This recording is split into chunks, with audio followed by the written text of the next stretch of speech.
خوب هستین؟ سلام علیکم. سلام علیکم، روز بخیر آقای سپون جان، زنده باشین. تشکر زیاد به شما که ما را دعوت کردین. من معذرت میپرسم، البته ما خواستیم که ساعت 11:10 صحبت کنیم ولی دیدیم که چه اقدام غیر از 6 الکترومبیل باز 30 و چند توفای دیگر بود. بسیار طول کشید. ولی به صورت 6 نفر باز صاحب الکترومبیل شدن و فکر میکنم که مبارک است. ما از غالبیت هر هموطن خرسندی میکنیم. بله. خب و این چیزی بسیار مهم است، مثلا بخیل نبودن، نه فضلی. ولی مشاهده میکنیم که در شو بیزنس همین چیز کم کم رعایت نمیشود. راستش خیلی شما گفتین این دلکشاد بودن، دلسوز بودن این مهم، این لازم است، هم مهم است، لیکن نه بلکه در شو بیزنس در همه جا این زمان مشاهده میکنم، گرچند که ما وانمود میسازیم که ما بخیل نیستیم، لیکن یک اونجا که دل کم ترک بخیلی دست. بله، همه مشاهده کرده میشه. همین زمانه آدم ها میگن زمانه دیگر شده، زمانه دیگر نه، آدم ها دیگر شده، مهر و محبت نیست شد، کم شد. خلاص همین. خب بیاد نوازنده رو شناس میکنیم و چی یکم چی برای ما. این نوازنده برادر بهترین من معروف جان که واقعا هم یکی از نوازنده های حرفه‌ای می باشد در تاجیکستان، یکی از همون نفرایی که همه میشناسندش، واقعا هم ارزنده است. بیاد با یکم پورای سرود شروع کنیم. بله میشود. دلخواه سرودی که شما میخواستین مرحمت. در عشق تو علم کشیدم، خون خورده شهد غم چشیدم، من به سر و تو مست و مغرور، من با وفا تو از وفا دور، رفته و با خود برده صبر و قرارم، دو چشم براحت انتظارم، تا زندم می جویمت ای دل فگارم، ای بلبل باغ و بهارم، رفتی چرا ای دل بری من، ای گوهری من، ما پیکری من، یار که درایی از دری من، ایم صدای بی صدا ای سروری من.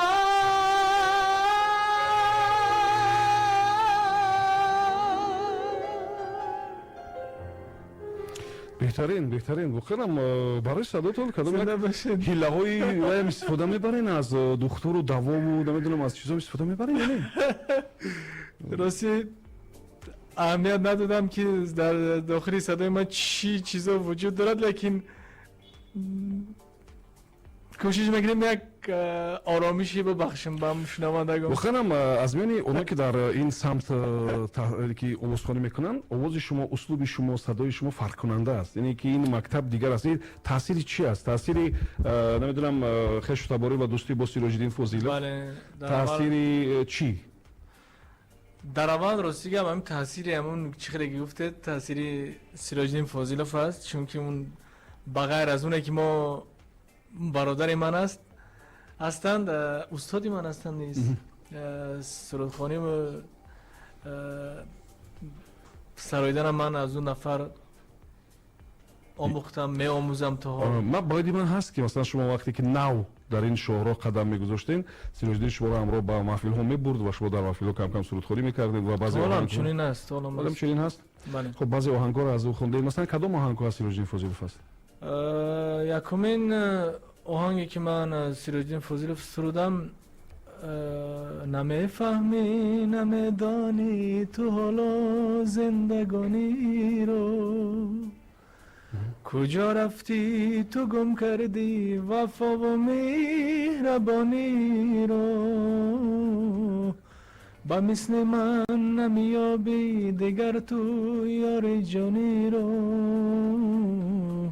با پیری میرسی روز نمیابی جوانی رو.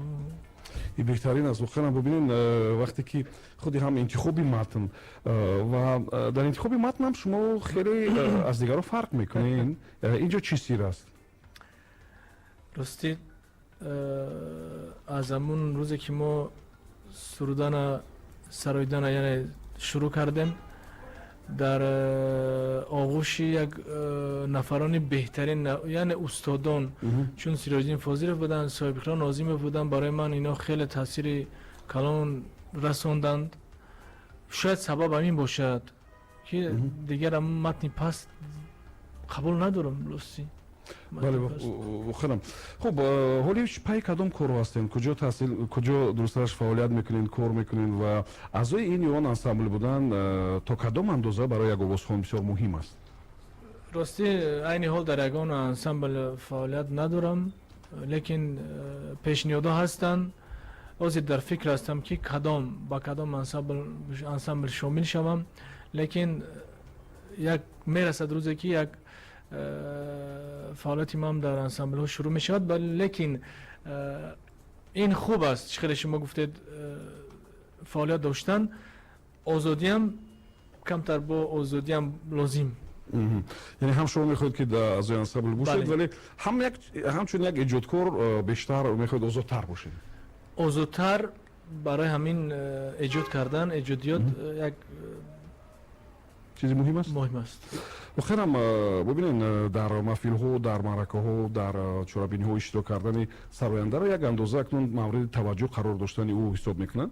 خب در کدام چرابینی بسیار خوش دارین که اشتراک کنید؟ در کجا اشتراک میکنید و کجا انتظار هستین که اشتراک کنید؟ راستی برای من مهم بیشتر از همه مهم همون است که هم دعوتی باشی، دعوت کنن تو را انتظار باشن. مهم نیست در کدام چرابینی، یعنی که صمیمی باشد و تو را دعوت کنند انتظار باشن. با فکر من در چند عضوانی که وقتی خود گذشت در اونها غالبان عضوان هم بودین، با فکرم صاحبی جایزه هم شده نمیتر بود؟ در بعضن. این کدام سرود بود که بسیار مقبول شد در محفل اخیر؟ سرودی که اول خوندم دلبر من بود، این همون بود. بعد دومین سرود همین سرود یارم کجایی. خب من با موضوع چه خیلی اهمیت میدید؟ بعضی با این نظر هستند که مثلا در میان آوازخوانی ما اصلا موضوع محبت و دوستداری و همین موضوع است، دیگه ما موضوع نداریم. خب یا کم با این موضوع توجه میکنیم و به نظر شما کدام موضوع مهم هستند که شما حالا با اون دست نرسانیدین؟ راستی برای من با همه موضوع پسند است که من سرود بخونم. برای وطنم سراییدم، برای مادرم سرودم. نیت دارم یک سرود با درباسی پدر بسرم تو برای اون که با اون خاطری که من تو همین روز درباسی پدر در برای پدر نسرودم، لیکن نیت است که به نزدیکی یک تا سرود برای پدران عزیز اجرا کنند. خب بازم برای که این محیط بازم جالبتر باشد ما دانشجویان از دانشگاه اسلوونی تاجیکستان روسیه آوردیم رو برای شما شنیدیم که هم تماشا کنند و هم محیط بازم زیباتر شود. خب فضلی بیاید در مورد عموما هنرمندی صحبت میکنیم. نظرها وابسته به هنرمند هر گونه است و وقتی خیر مثلا هر نواری که از هنرمندان پیدا میشه در اینترنت موردی چی گویم بررسی قرار میگیرد. کسی تعریف میکند، کسی تنقید میکند و بعضا میگن که فلان آوازخوان یعنی ابروی آوازخوانی هم پایین کرد، بعضی میگن برعکس فلان آوازخوان ابروی آوازخوانی را برداشت. خلاصه نظر شما با نوارهای هنرمندان آوازخوانی در اینترنت چگونه است و خودتون تا کدام اندازه در اینترنت فعال هستین؟ راستی گپ نظر من خوب است، لیکن اون چیزی که شما گفتن که اونجا درباره صنعتکارا هر گپ ها هستن، اونا هم خوب است. هم گپی چی خوب است چی ناخوب است یک درسی است. یعنی اگر همون گفتگی ما راست باشد در حق همون نفر رو ما کمبودی دیگر رو دخمون اصلاح میکنیم، خوب است. این هم خوب است. بله. خب شما حالاتی هست که مثلا کدام هنرمند اصلاح کرده باشین یا کدام آوازخوان ایراد گرفتین هستی خیلی؟ در اینترنت نه. در شبکه ها نه. اگر یکم کس ما گفتنیم باشیم یکم با مانند دوست یا زنگ میزنم میفهمونم یا که یکم از نزدیک به اون میفهمونم، لیکن به هر حال با فکر میکنم که شاید خوب است. خوب است. خب وقتی که اول با صحنه آمدین روزهای یا سالهای اولی هنرمندیتون یک چند دویت هم خوندین با هنرمندان دختران. وقتی خیر نمیبینم یا نمیگذارن دیگر از خانه که خونن دویت. نه چرا اون وقت او سن و سال ما هم با یک جای رسید است الحمدلله. اون وقتی نیست که از خانه با یک رشک بشود یک چی شود. اگر رشک بودنش خوب است لیکن کمتر باشد. اگر خوب است زیادش با نالازم است. لیکن یاد است با همراه نگینه سرادم نگینه بانو یک دویت با همراه زلیخا بانو با همراه ولی جان عزیزف با همراه آستانی عزیز. خلاص این یک پیشروی هم بگیم خطا نمیکنه پیشروی هست. چیزی یک نمود مثلا یک نمود خوراک هر روز با انسان دیگر خوراک میفورد که برای خب ولی مشاهده میکنیم که کم سراینده‌های ما کوشش میکنن که از منطقه بیرون شوند، مثلا از همین سرحدهای خودمون بیرون تر بیرون. کم کوشش میکنن که در همین درون یک توی‌ها زیاد باشن و فعالیت کنن، ولی برای مثلا منطقه، برای جهان، برای مثلا حوزه‌های دیگر کمتر اجرا میکنن یا کمتر میروند. این سببش همین مسئله اقتصادی است یا که یگان سبب دیگر است؟ سبب‌ها اولین با فکر شخصی من و اقتصادی است. سببش اقتصادی است چون به این نمیشد. مثلا یک موسیقی ساختن برای موسیقی چی باید یک شرایط مهیا کنی، یک مبلغ نوچیز هم باشد برای اون باید پیشکش کنی که یعنی خدمت باید قدر کنید. بعداً با چند نازکی دیگر است. شما اگر کوشش نکردید که مثلا سرودتون در مثلا ازبکستان یا کشورهای دیگر مثلا یا در اروپا و آمریکا که اونجا مثلا مردم فارسی زبان خیلی زیادن اونجا محبوبیت پیدا کنند و آیا با واسطه اینترنت میگه واکنش ها را حس میکنین که کسی آهنگ شما را یا خوانش شما را قبول دارد؟ هست زنگ میزنن چند نفر رو میخوان که همین سرود فلان سرود ما یک بار از نو بازخوانی کنیم. مرحمت اگر از هنرمندان کشورهای دیگر نه؟ بله هستن نفر هستن. باز به نزدیکی یک دوست از ایران با من هم صحبت شد همین سرود یارم کجایی میخوام همین را بازخوانی کنم. گفتم اگر از هودش برای زورترش بخوانی مرحمت. لیکن اگر که شما یک طلباتی بسیار جدی گذاشتین زورتر اگر خونی از شما زور خوندن نمیتونن، مثل این که مثلا کسی از عادی نواشیم زور خوندن نمیتونه، مثلا میخواند بازخونی او را لیکن از اون زور خوندن نمیتونه کسی. این از اون به هر حال از اون زور خوندن نمیتونیم لیکن از اون با قدری باشد که همون پس نباشد. شما هنرمند باشید. یعنی من گفتم هستم که او استخوان ایرانی از شما زور خوندن نمیتونه. به هر صورت شاید از من زورتر بخونه. خیلی هم هست نه؟ بله هستن. اینجا میتوانید تبلیغ محصولات و خدمترسانی شما باشد. در یوتیوب کانال ما آن را صدها هزار کس میبینند. معرفی زیبا، سطری روان که حتما به آن بیننده توجه میکند. اینتگراسیای طبیعی تبلیغ شما.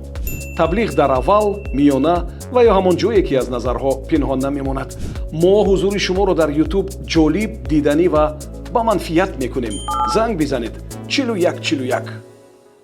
خب من خیلی با این شبهه ندارم. به خاطر چی میدونید بعضی سرودهای در شو بیزنس ما در آهنگای کلاسیکی ما هم هستن. مثلا سرودی اگر ستاره مقدس رو بگیریم پیش از مقدس چند کس دیگه هم خونده بود این سرودا، اما بعدی مقدس نبیه این سرود معروف شد، معلوم شد، اینی که مشهور شد. این همین طور است و بسیار سرودهای هستن که مثلا از احمد ظاهر هم ببینید یک آهنگ انگلیسی بود نمیدونم آهنگ خارجی را میگیرن بازخوانی میکنن با متن تاجیکی با متن فارسی، ولی از نمونه اصلا به نظر ما که خوبتر میخوند یا نمیدونم زبانی ما شیرین تر از برای ما شیرین است نمیدونم. مفهوم همین است که همون چیزی که ما در اول گفتیم که اگر خوب باشد اقلا با اون قدری که اون سرایده است با اون قدر هم نباشد با طرز خودم سرایده نه. مثلا ستاره من گفته شما ما هم ستاره ما هم یک بار بازخوانی کرده اگه نمیدونم شما داشتید ممکن شده باشه یک بار ما هم همین به دل من پسند بود خیلی معروف جان تنظیمش کرد همین یک خیلی سه چهار مثالش هم بخونم بیاین یک کاک اجرا میکنیم و کو ببینیم که چه خیلی اومده هستین. مرحمت.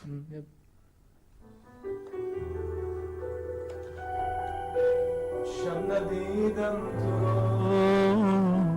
ستاره من شعله بر در هوا ستاره من در حساب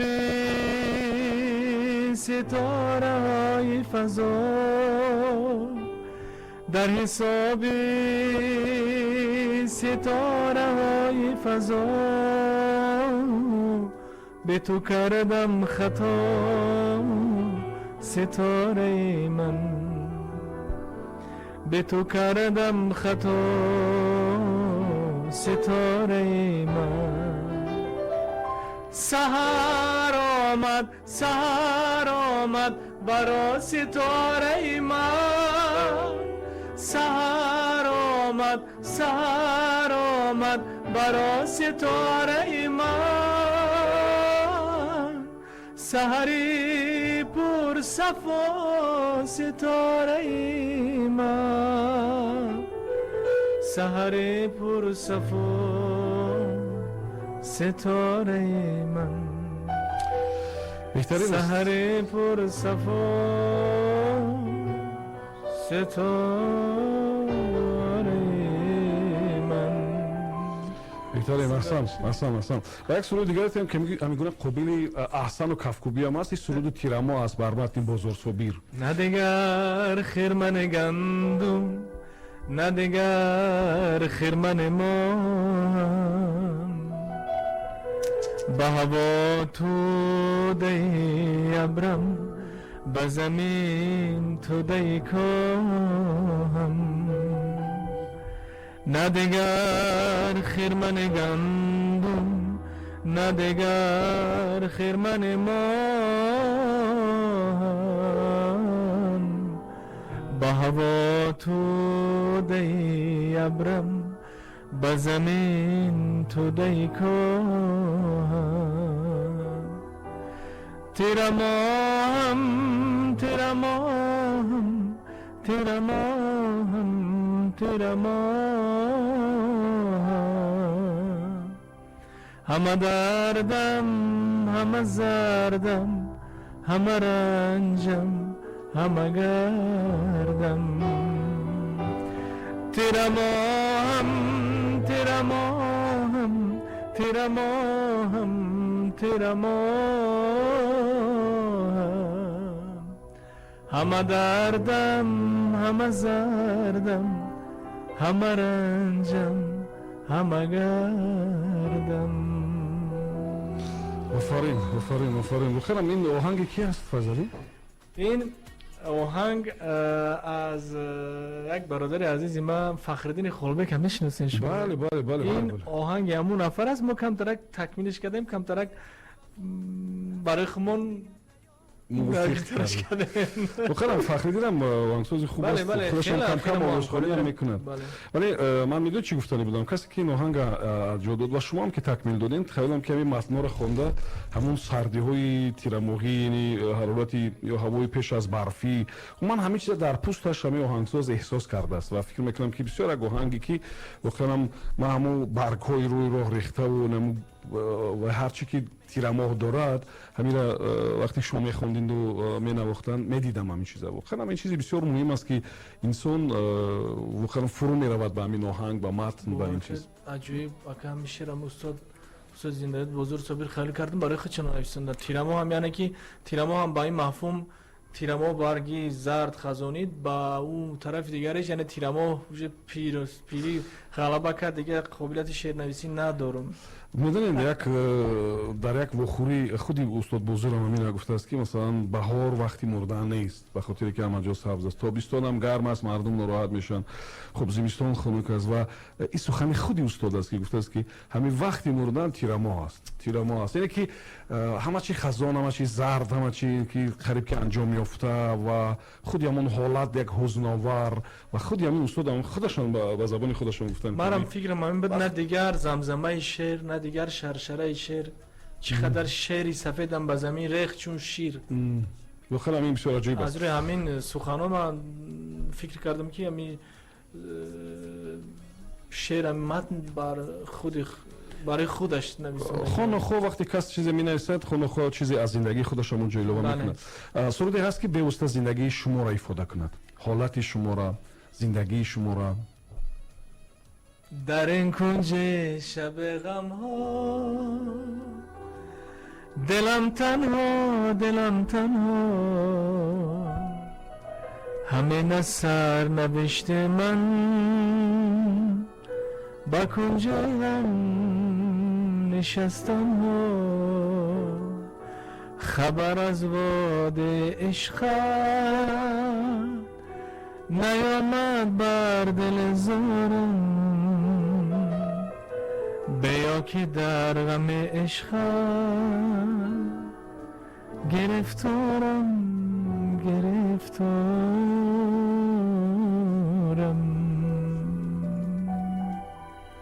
جوابی من همین است. واقعا این جوابی بسیار عجیب است، جوابی بینی و عجیب است. و من به نظر شما چی کارها را در شغل بیزنس امروز در هنرمندی امروز میشود که پیاده کرد؟ به نظر شما کدام کارها باعث رشد هنر و صنعت ما میشد؟ ببینید در چند سال اخیر قصرهای زیادی فرهنگ پیدا شدن، آزمون‌های زیاد که مثلا استعدادات زیاد را به صحنه آوردن و شما هم شاید دیدین.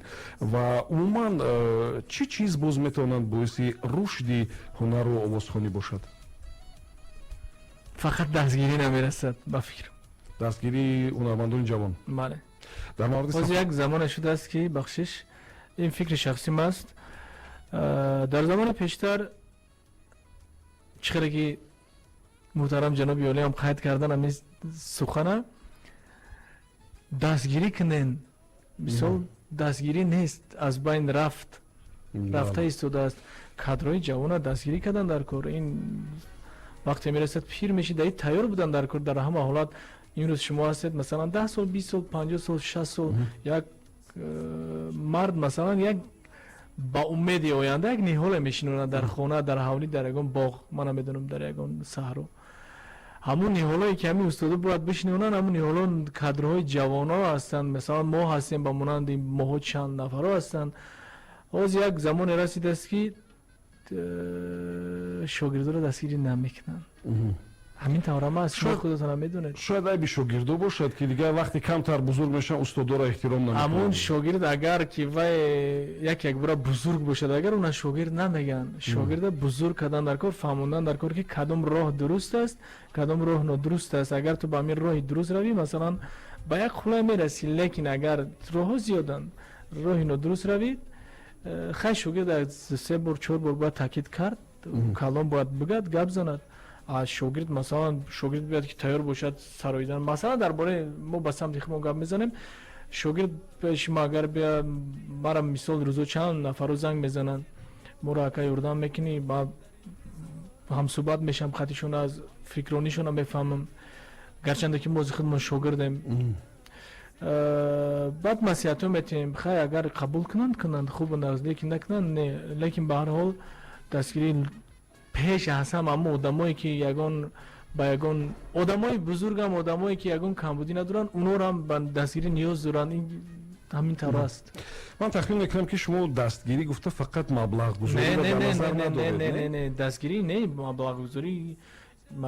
دنیا فقط با یک مبلغ پیش نمیرد که مبلغ چیز خوب است باشد خوب است، لیکن دستگیری مثلا پیش معروف اومدنی است، معروف نمیتونه یفته. یکی معروف میگه کوریترا ما بود که نمیتونم یک ماه پس من مراجعت میکنم دستگیری من همین است که من خاطی معروف شناس میکنم میگم معروف جان کورمی شاگرد کورمی دودره بود که این دستگیری است که یعنی مساعدت کردن برای پیشرفت. دستگیری نه که فقط مبلغ گذاری. واقعا همین اندیشه شما ما رو حیران کرد. شما گفتین که دستگیری نمی‌یابند و بعضن شاگردا میتونن که کمتر توی‌هاشون که زیاد شد میتونن که استاد فراموش کنن. بله این هم خوب نیست. شاگرد که کلان شد سنگ زند استاد رو هم خوب نیست. ببینید مثلا برای یک ژورنالیست دانستن ادبیات، زبان، تاریخ، حقوق بسیار مهم است. برای یک آوازخوان چی چیز مهم است غیر از آن که مثلا استعدادی خداداد داشته باشد، همه را اگر با داشته باشد، با چی چیزا مهم هستند؟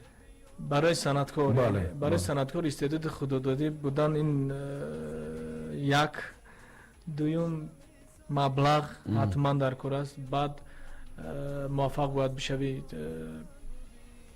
خیلی چند نوزیکی زیاد هستند در اونجا. متنی بلند باید بخونی، شعر بلند. یعنی کی رو بشناسی، کی رو شناسی هم مهم است. بله حتما با کی دوستی باید کرد.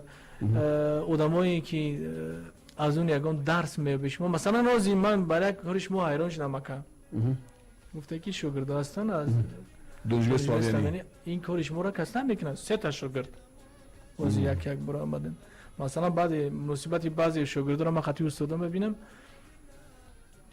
دیگر خیلی است. بله احسن و خیلی هم میدونین این چیزی بسیار مهم است مخصوصا در کارگاه های جدید و امیدوارم که ادامه خوب میشود امیدوارم که بله و در مورد مکتب های هنری چی میگویید مثلا شما خوشداری کدام مکتب است یعنی کدام مکتب هنری کی کدام آوازخوان از کلاسیکو از بزرگو احترام دارین و شاید کم کم پیروی هم میکنین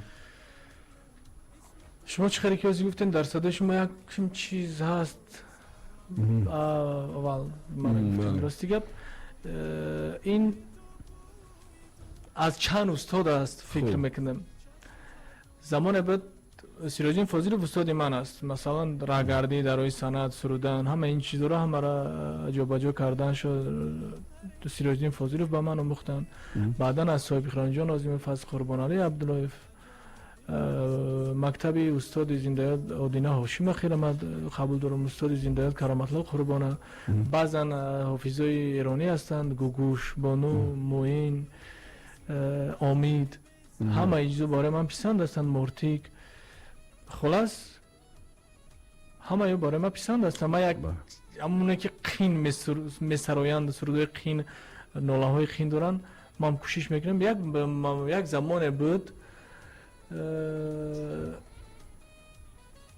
موین همین سرود لحظه ها را با تو بودن در نگاه تو شکفتن حس عشقو در تو دیدن مثل رویایی تو خوابه همین چیزا رو من نمیتونستم بکنم من کوشش میکردم که همین چیزا رو من با مرور زمان کوشش کردم خوابه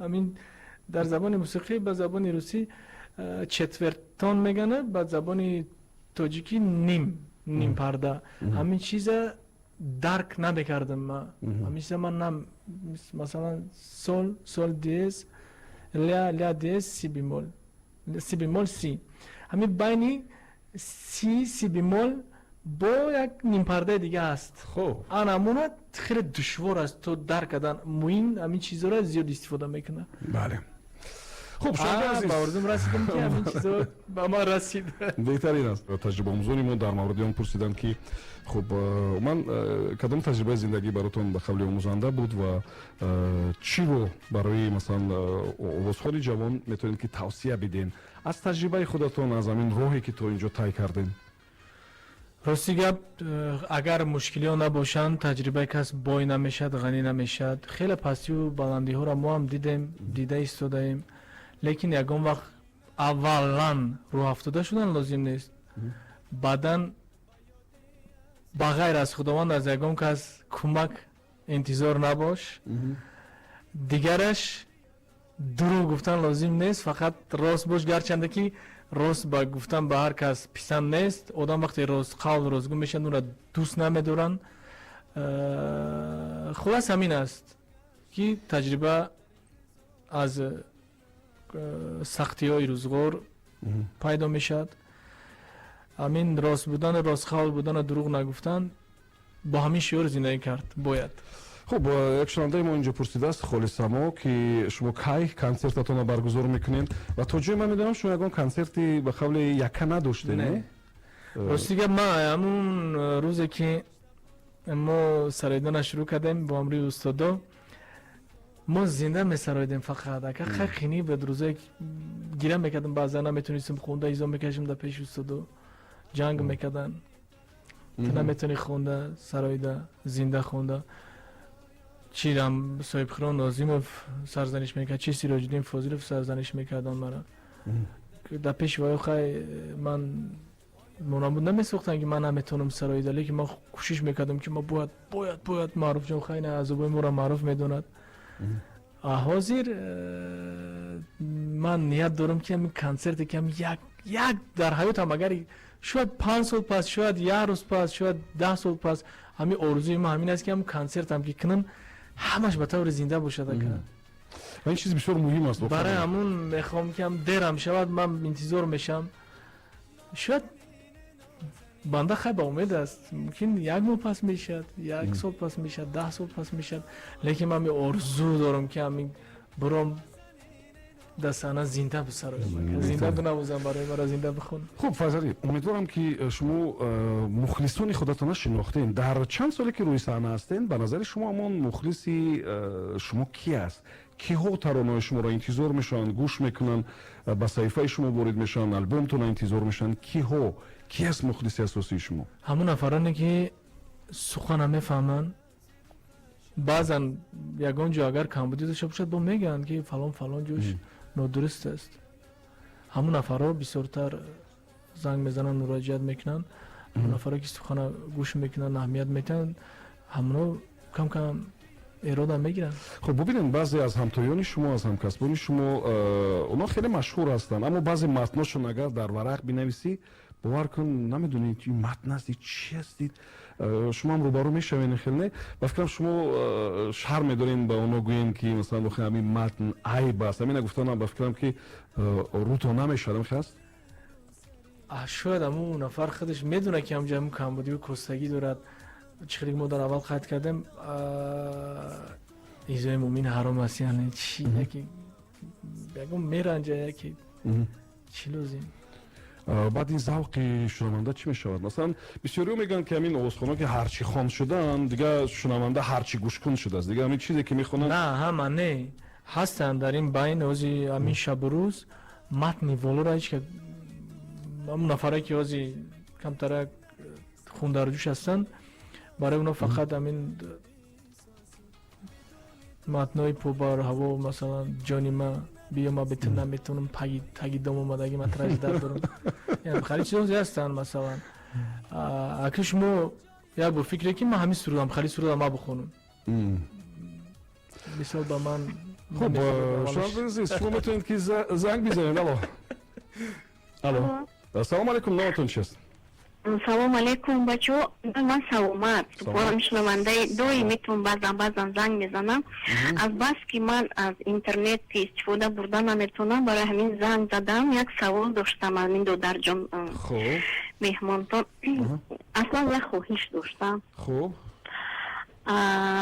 ҳамин метавонанд ки мана дастгирӣ кунанд. Ман мехоҳам ки як суруд сабт кунам худамсароям, рости барои ташкили дарду аламои дили худам. ҳамин дарду алам аҳад зиёд шудааст ки хаёлам мекафад. мехоҳам як суруд сабт кунам. шумо як пора иҷро кунед ки Файзалӣ гӯш кунад ки овозтон чӣ хел аст. ман садои сурудхонии шуморо дар як маҳфил дида будам, агар хато накунам. шумо ҳамон нафар ҳастед агар? бале, дар тарабхона якасарои суруди русӣ хонда будам. бале, биёед як пора суруди тоҷикӣ хонем ки Файзалӣ гӯш кунад ва баҳо медиҳад. карем? як оҳанги классикӣ, суруди классикӣ буд. ман ба дигар оҳанг ҳамона туғрӣ кардам. каниодир камакак. ای فلک داد از جفایت بر چه حالم کرده ای ای فلک داد از جفایت بر چه حالم کرده ای راست بودم چون الف مانند دالم کرده ای راست بودم چون الف مانند دالم کرده ای. آفرین Файзалӣ чӣ хел аст? оли садо як садо бинен ягон кас ягон суруди Файзалӣ Фозилова намедонин? пас саломат азиз. не рости гап аслан дар ин ҳолат одам хел ҳаяҷон мешад, донистагитам фаромӯш мекунӣ. ҳаяҷони шумо хеле суруд доди ки беҳаяҷон ба фикрам ҳама хубтар месавед. гасари он ки рости баъзе ҳодиса дар тӯли ҳаёт аз сарам гузашта истодааст ки дар беҳад зиёд шуд, хаёлам дилам ба кашидан расидааст. барои таскини дарди дилам мехоҳам як суруд сабт кунам. дастгирӣ барои ман зарурат. чӣ маслиҳат медоданд ин бачаҷон? аз тарафи мо агар ҳамон кори шуморо агар мисол мо буд карда битонем дастгирӣ ба ҷони дил барои чӣ не апаҷон? ما рақамонро мемонем акада шумо ба зинда бошед. шумо баъд эфир занг бизанед, ман рақамои телефони Файзалиро барои шумо медиҳам. аз ӯ раҳмат ташаккури зиёд дар амони аллоҳ. саломат бошед, саломат бошед. Файзалӣ, фурсати он аст ки шумо ҳамчун продюсерам кора сар кунед. бубинед дига ҳастанд истеъдодҳое ки онҳоро мешавад ки муаррифӣ кард. ва дирӯз ман видеои Рустам Азимиро тамошо кардам. чӣ хеле як нафаре ки дар бозор суруди Кароматлоҳ дидам мехонд. бисёр аҷоиб ба назари ман. бубинед як каса хурсанд кардан чӣ қадар гуворо аст, чӣ қадар савоб аст. фикр мекунам беҳтарин мешавад. ман барои чӣ ба ин нафар савол додам ки сурудҳои Файзалиро медонед ё не, вале ман баъзан мушоҳида мекунам ки овозхонаи зан сурудҳоеро мехонанд ки барои мард аст. охир бояд нахонанд ура. ва баъзан овозхонаи мард ҳам ҳастанд, баъзе сурудҳоеро мехонанд ки зулфи маро шона кардиму воқеан ҳам ҳамин хела аст. чунин аст Файзалӣ? намедонам ҳамун вақт ба фикрам ягон касе нест ки ба онҳо масиҳат батаё ки ҳамун оҳанга ягон ҷо дастрас мекунанд ва ё тайёр ягон нафар барои худшона танзим карда тайёр кардагие ки ба дасти ин нафарон мехӯрад. ман чанд бор мушоҳида мекунам, номшона намегум. масалан баъзе нафарҳои зан ҳастанд дилбар, аслан дилбар ҷинси латифа бояд бигӯям, намехонест? бале. ба фикри ҳамун нафарҳо зан ҳастанд ки дилбар гуфта мехонанд, намедонам. охир ҳаминтар аст. биёед як пора аз ягон суруди хуби чӣ хеле ки шунавандаҳо навиштанд, суруди ошиқӣ. ман рӯзигар намедонам суруди ошиқӣ чӣ хел аст, вале як суруд аз устоди азам якта мехонем ошиқӣ мешавад. мехонем ва баъд реклама хоҳад буд, пас он бармегардем. маромад. зинда бошед.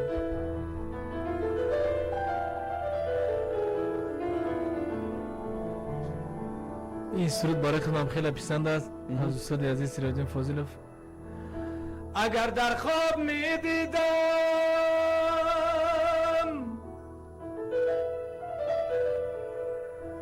اگر در خواب می دیدم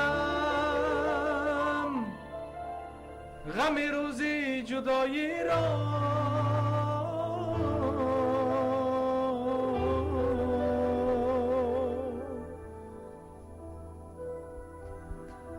اگر در خواب می دیدم غم روزی جدایی را،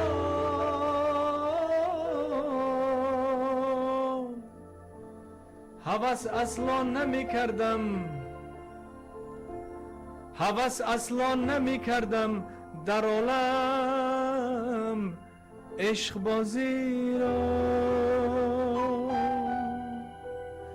الهی آن کی از من دل ربوده به وفایی کرد، جدا از من نمو دل رو و خود میل جدایی کرد. خدایا آن که دل نداده بر من دل ربایی کرد، قرارم بود آن سنگین دل ناآشنا یارم نگفته از پی تسکین دل یک مرحبا یارم. بشد عمر پی آزارو در قصد جفایارم، گرفتارش با دردی دل بکن تا درد من دانم، بزن آتش با جانش تا بسوزد سوختن دانم، گرفتارش با درد دل بکن تا درد من دانم، بزن آتش با جانش تا بسوزد سوختن دانم.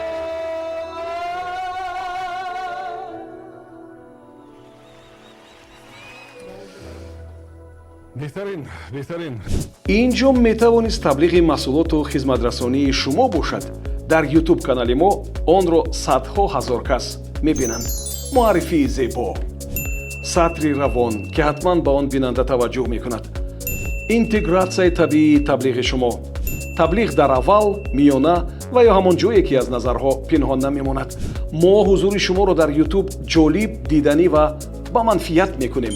занг бизанед 4141. ва оё сиёҷӣ намегӯяд ки дар чанд маҳфилам мегӯяд ки масалан файзалӣ аз оҳангҳои ӯ иҷро мекард ва ин ки бақавли як каваи устодӣ дорад. хуб бе дар ин маврид суҳбат мекунем. ҳамкорӣ мо хуб аст, воқеан ҳам олӣ аст. мо як дишаб бо ҳам хеле суҳбат доштем. як иншолло ки ба наздики як навигария мешавад бо ҳамроҳи бародари азиз. як пешниҳод аст. иншолло ки ҳамкорӣ зиёд аст. хуб саволи дигари мо инҷо дар мавриди ҳунармандоне ки дар масалан тарабхонаҳо, дар ресторану дар клубҳо сурудхонӣ мекунанд, назари шумо чӣ аст? ва оё ина мешавад гуфт ки як майдони машқу тамрин аст ҳамин чиз, ё ки баръакс ба овозхониву ба пардаҳову ба чӣ зарар дорад? чӣ хел аст назари шумо? назари ман ҳамин аст ки ҳамин вақте ки санъаткор фарқ нест, яки дар клубҳо аст, дар куҷо аст, ҳози хай зиндахонӣ кам ба мушоҳида мерасад. агар шумо чӣ хеле ки қайд карда дӯзӣ зинда бисаран, хеле ба ин фоидаи шахс аст. лекин мутаассифона фикр мекунем ки дар унҷо аз зиндахонӣ дараке ҳам нест. дар ин клубҳо дар клуб чӣ хел намешад. яъне барои рушди ҳунарманд унҷоҳо ҳеҷ таъсир надоранд, не? таъсири хуб, яъне ки шояд таъсир дошта бошад, лекин хуб не ба тарафи хубиш барои санъаткори асил, яъне на ки бе он ҷамъ намешад. як манбаи зиндагӣ бояд барои ҳамин хотир уно ҳам бояд як чӣ пайдо кунанд, лекин ман намедонам. хуб назари шумо ба телевизион чӣ гуна аст? масалан 20 сол, 30 сол, 40 сол пештар телевизион барои рушди як ҳунарманд, барои шӯҳрати як ҳунарманд нақши асосӣ дошт. масалан шумо дар мавриди Қурбоналӣ Абдуллоев гуфтем.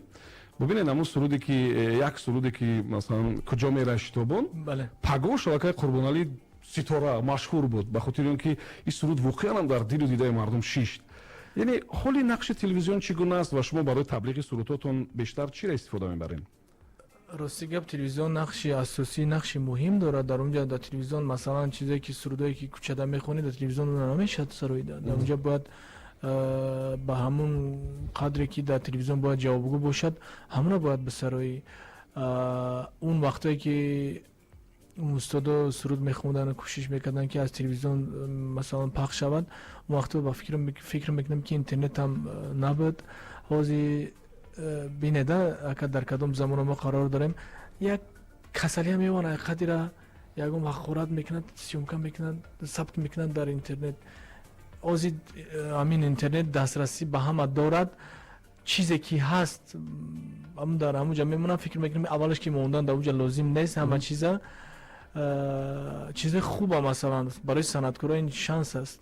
ҳамин чизе хуб, матни хуб масалан моро чӣ миллионҳо, миллиардҳо чанд давлатҳои дигар мебинанд. масалан баъзан вақт ман худам ҳамин аз ютуб истифода мекунам, тамошо мекунам. рости гап шарми кас мебиёяд. рости гап ҳам шумо ҳам ба фикр мо ҳам фикрем.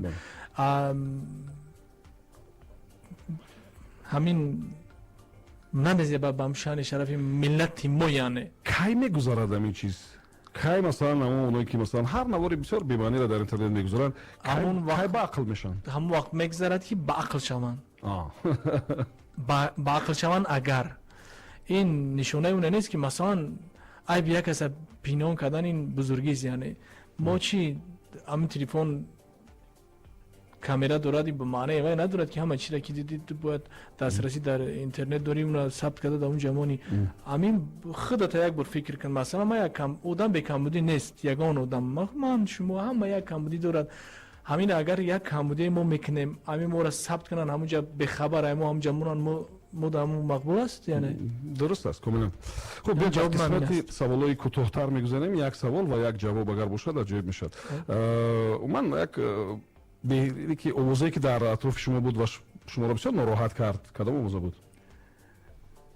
آیا بود همین گونه؟ بله بود. یک ماه پیشتر زنگ زدن که فیض علی فوزیلوف همین سر مرده است. صورت هم روان کردن. خوب. یک برادر زنگ میزنه تلفن رو میبرم بچه خوبی سازی گفتم یک بین ندارن. بسیار عجیب است. خب به نظر شما ولی اگر راهی صنعت یک راه دور و دراز یک کوچه دور و دراز حساب کنیم شما در کدام نقطه این کوچه هستید؟ در کجای این کوچه هستید؟ صنعت یک بحری است که این به پایان است. شاید شمال شود اگر در قایق باشه این طرف و طرف برده ممکن بود در بینش باشه میروز با پیشتر رویم. خب ببینین داشتن شاگرد داشتن تربیت کردن شاگرد به نظر شما بسیار مهم است برای یک آوازخوان؟ حتما مهم است. آیا شرط است که هر آوازخوان یگان نماد اسباب موسیقی را نواخته تواند؟ حتما شرط است. میگویند که واقعا هم برای آدم ایجادکار از همه مهم اویله‌اش است و همسر فرزندان و نزدیکانش را باید دستگیری کنند. آیا واقعا هم از همه مهم برای آوازخوان هم اویله است؟ بله. خب حالتی هست که مثلا شما بسیار خسته شدین و گفتین که نه تمام بس میکنم؟ بسیار بودن. چه خیلی از همون حالتهای دیپرسیا بیرون میشین از این حالتها؟ یک وقت لازم. حالتی بود که مثلا شما سرودهای خودتون در ماشین گوش کردن نمیخواستین؟ نه فقط سرودهای خودم، حالتی بود که من موسیقی را نمیخواستم گوش کردن. این سببش چی بود؟ همین گونه آدم ایجادکار گاهی بعضا وقت میشه که موسیقی در ماشین موسیقی نمیمودم یک هفته ممکن 6 روز 7 روز 10 روز به موسیقی میگشت. خب و بعد این میگذرد؟ با وقت بود همون آرزویی که تو همین وقت ولی عملی نشده است؟ آرزوها زیاد هستند لیکن خدا را هزاران بار شکرانه میکنم که چی آرزو کردم با آرزوم رسیدم. با اصلا خیلی عمر اگر وفا کند آرزو داریم، زندگی به آرزو شیرین نبود. اون تا وقتی که جان در بدن است آرزو میکند انسان. خب تصور کنید که یک کنسرت بسیار بزرگ همه سروده ایستادن ولی شما اون رو از تلویزیون تماشا دارین، ناراحت نمیشین؟ علم نمیکنه؟ برعکس این هم حکمت دارد. خب برای مخلصتون، برای اونی که شما رو بسیار گوش میکنه چی گفتن هستین؟ مخلصم همیشه دوست می‌دارم، کوشش میکنم که اگر یک ذره هم باشد طبیعی رو من شاد کرده باشه. بیاید یک کوتاه یک آهنگ دیگر اجرا میکنیم و جمع بحث میکنیم. باشد. مرحمت.